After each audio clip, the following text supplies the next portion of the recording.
نحمدہ و نصلی علی رسولہ الکریم اما بعد السلام علیکم ورحمۃ اللہ وبرکاتہ۔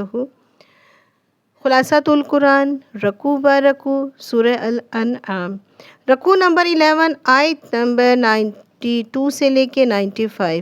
اس رکوع کا جو ٹاپک ہے وہ یہ ہے کہ جھوٹ بولنے والوں کا برا انجام۔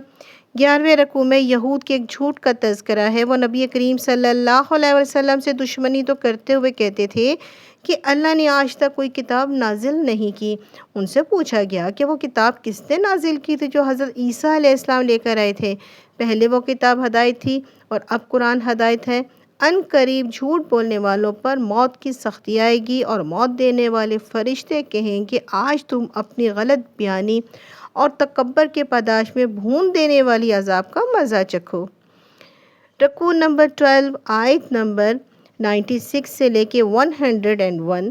اس رکوع کا جو ٹاپک ہے وہ یہ ہے کہ اللہ کی بے مثال نعمتیں اور قدرتیں۔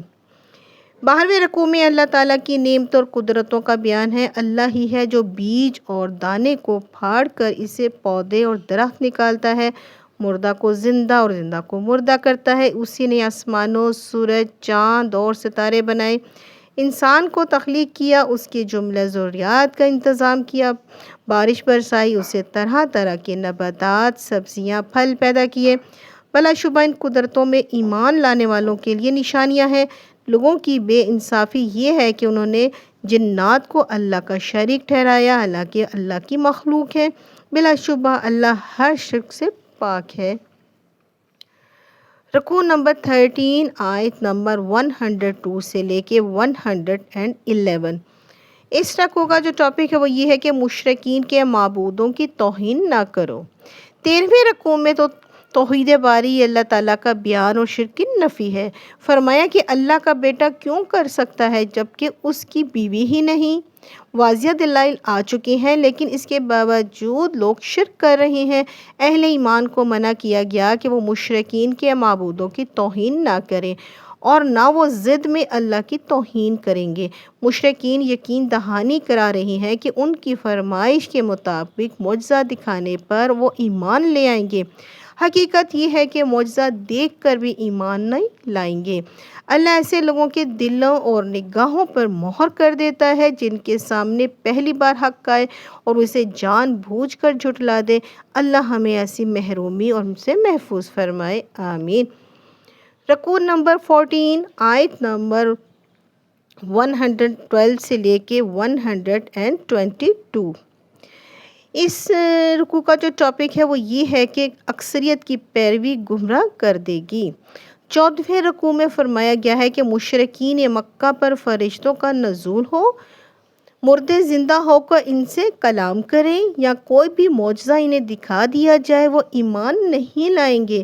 اصل میں شیاطین ہیں جو انہیں منع کرتے ہیں، باتوں میں دھوکہ دینے کے لیے انہیں سجا کے سامنے جھوٹی باتیں ان کے سامنے رکھ دیتے ہیں۔ ان خوشنما باتوں سے وہی متاثر ہوتی ہیں جو آخرت کے جواب دہی پر یقین نہیں رکھتے۔ اللہ نے نبی کریم صلی اللہ علیہ وسلم پر ایک عادلانہ شریعت نازل کی ہے۔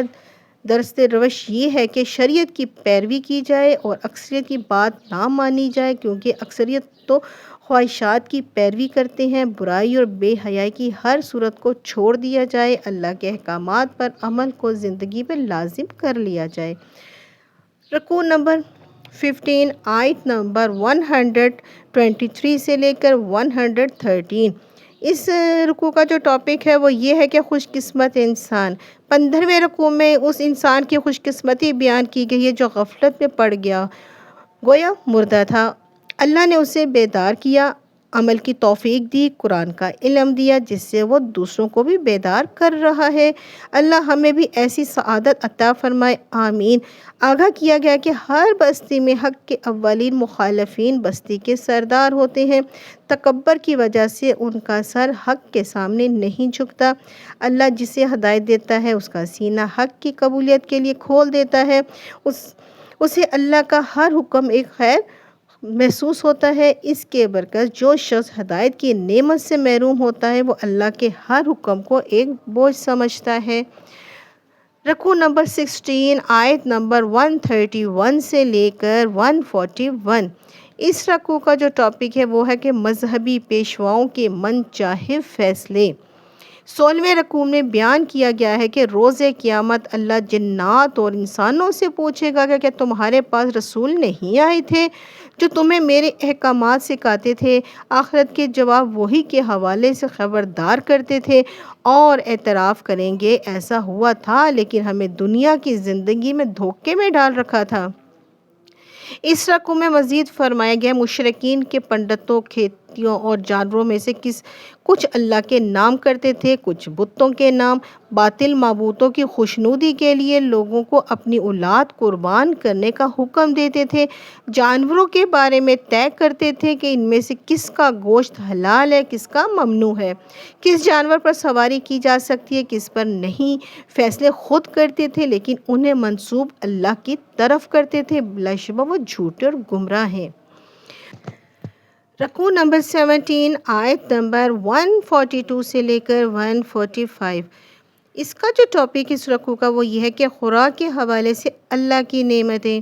17ویں رکوع میں خوراک کے حوالے سے اللہ کی نعمتوں کا ذکر ہے۔ اللہ نے ایسے باغات پیدا کیے ہیں جن میں درخت اپنے سہارے کھڑے ہوتے ہیں اور ایسے بھی ہیں جن میں بیلوں کی چھتریوں پر چڑھا دیا گیا ہے۔ پھلوں اور کھیتیوں کے مختلف ذائقے پیدا کیے، ان نعمتوں کو کھاؤ اور اللہ کا حق ادا کرو اور اسی روز ادا کرو جس روز پھل اتارو یا کھیتی کاٹو۔ اسراف نہ کرو، اللہ کو اسراف کرنے والے پسند نہیں۔ اللہ نے حلال جانوروں میں بار بردار بھی پیدا کیے ہیں اور ایسے جانور بھی جو بوجھ نہیں اٹھا سکتے، ان میں سے بھی کھاؤ اور اللہ کا شکر ادا کرو۔ بلا دلیل ان میں سے کسی کو بھی حرام نہ قرار دو۔ رکوع نمبر 18 آیت نمبر 146 سے لے کے 151۔ اس رکوع کا جو ٹاپک ہے وہ یہ ہے کہ اللہ کا اذن ہر کام میں ہے لیکن رضا صرف نیکی میں۔ 18ویں رکوع میں آگاہ کیا گیا کہ یہود ان کی شرارتوں کی وجہ سے بعض حلال اشیاء حرام کر دی گئی ہیں۔ مشرکین کا قول بیان کیا گیا ہے کہ اللہ چاہتا تو ہم نہ شرک کرتے اور نہ ہی خود سے کسی شے کو حرام قرار دے سکتے۔ جواب دیا گیا کہ اللہ نے انسان کو نیکی اور برائی کرنے کا اختیار دیا ہے۔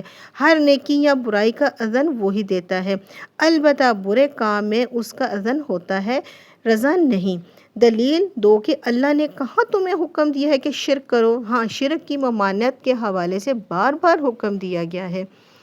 رکوع نمبر 19 آیت نمبر 152 سے لے کر 155۔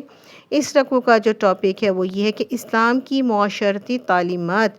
19ویں رکوع میں اسلام کی معاشرتی تعلیمات کا بیان ہے۔ ہدایت دی گئی کہ اللہ کے ساتھ کسی کو شریک نہ کرو، والدین کے ساتھ حسن سلوک کرو، مفلسی کے ڈر سے اولاد کو قتل نہ کرو، ظاہری اور پوشیدہ ہر بے حیائی سے بچو، کسی انسان کو ناحق قتل نہ کرو، یتیم کے مال کی حفاظت کرو، ناپ تول میں کمی نہ کرو، ہمیشہ عدل کی بات کرو، وعدے پورے کرو، قرآن حکیم کی پیروی کی نیت سے سمجھ کر پڑھو۔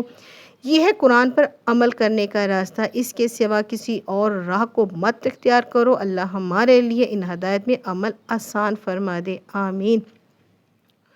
رکوع نمبر 20 آیت نمبر 156 سے لے کے 166۔ اس رکوع کا جو ٹاپک ہے وہ یہ ہے کہ سیدھا راستہ کیا ہے۔ 20ویں رکوع میں صراط مستقیم کی وضاحت ہے۔ صراط مستقیم خالص دین پر عمل کرنا، یعنی ہر معاملے میں یکسو ہو کر اللہ کی اطاعت کرنا۔ اس کی عملی مثال ہے حضرت ابراہیم علیہ السلام کی حیات مبارکہ، جنہوں نے ہر محبت کو اللہ کی محبت کے سامنے قربان کر دیا۔ گویا سیدھے راستے کا تقاضا یہ ہے کہ ہم اس بات کا ثبوت پیش کریں گے، بے شک میری نماز، میری قربانی، میرا جینا، میرا مرنا اس اللہ کے لیے ہے جو تمام جہانوں کا رب ہے۔ اللہ نے ہمیں زمین میں اختیار دیا، اس میں ہمارا امتحان ہے۔ اللہ کی بندگی کریں، اس کی شان رحمی اور غفاری کے مستحق ٹھہریں۔ اگر اللہ کی نافرمانی کریں گے تو اس کی شدید عذاب سے دوچار ہوں گے۔ اپنے لیے اچھے یا برے انجام کی راہ اختیار کرنا ہمارے اختیار میں ہے۔ اللہ ہمیں صراط مستقیم اختیار کرنے کی توفیق عطا فرمائے، آمین۔ اب ملیں گے نئی صورت اور نئے رکوع کے ساتھ، جب تک کے لیے اللہ حافظ۔